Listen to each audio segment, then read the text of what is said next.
Good morning. Ngasi card message ngasi akoigi Rashigi ko Rashigi matungin happy ngase ko card trying to gatang thok charake trying to stagi shai shai Rashi ma pado khala khala ka mai toroga yeng minarase ko ado seler ko ahan pas le re ani shupa ahum mari manga taruk taret nipan mapan tara taramathoy taranithoy Quaigi a handbag or quai handbag who meshashi in a second meshashi gonna say lazy kaino, the tonga lay or taba amatom the quai taraka tonga lay na tobio paganico, anishubago, anishuba brisharashi got brisharashi gonna say lazy pound, Gumba or Hana Piri, Congas in a canba in a Ningbasu Tungani.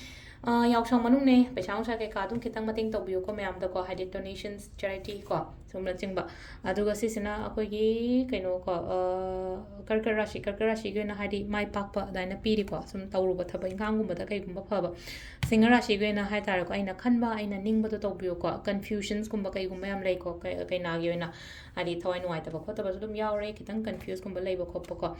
It under labor, and Paiko to Lagio and a Sileseco, Hidimapanga talked with a high thunder, each other matam piraga labor copper.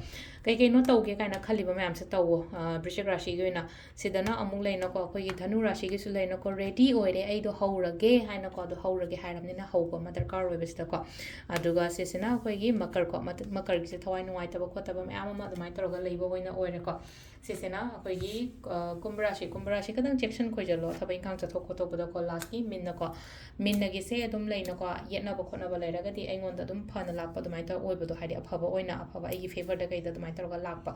The lyric was Sisina, Kogi, Rashigi, Matungina, Tarot card reading, ma'am. Thank you.